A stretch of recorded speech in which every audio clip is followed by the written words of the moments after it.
மாரநாடு கருப்பணசுவாமி கோயில் தமிழ்நாட்டில் சிவகங்கை மாவட்டம் மாரநாடு என்னும் ஊரில் அமைந்துள்ள கிராமக் கோயிலாகும். வாருங்கள், இக்கோவிலின் தலவரலாறு பற்றி இங்கு காண்போம்.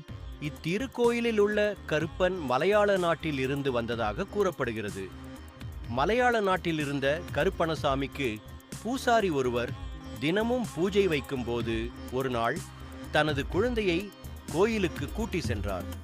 பூஜை முடித்துவிட்டு வீட்டிற்கு வரும்போது தனது குழந்தையை மறந்துவிட்டார். பதறிப்போய் தனது குழந்தையை தேடி கோயிலுக்கு போனபோது குழந்தை கருப்பணசாமியுடன் விளையாடிக் கொண்டிருந்ததை பார்த்து அதிர்ச்சியுற்றார். தனது குழந்தை கொடுக்குமாறு கருப்பணசாமியிடம் வேண்டினார். கருப்பணசாமி கோபமுற்று குழந்தையை தூக்கி வீசினார். இதனால் பூசாரி கோபம் கொண்டு கருப்பணசாமிக்கு இனிமேல் பூஜை வைக்காமல் விட்டுவிட்டார். பூசாரி ஆத்திரம் தீராமல் கருப்பணசாமியை பெட்டிக்குள் அடைத்து ஆற்றில் தூக்கி எறிந்து விட்டார்.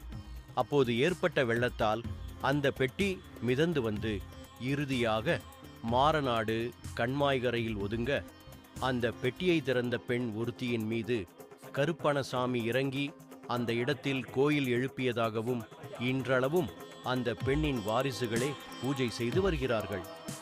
கருப்பணசாமி மாரநாடு சீமையின் காவல் தெய்வமாக இருந்து காத்து வருகிறார்.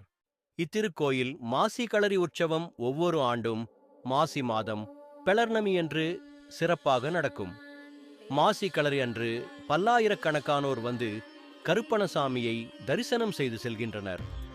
ஓம் கருப்பண்ணசாமி நமக, ஓம் கருப்பண்ணசாமி நமக, ஓம் கருப்பண்ணசாமி நமக.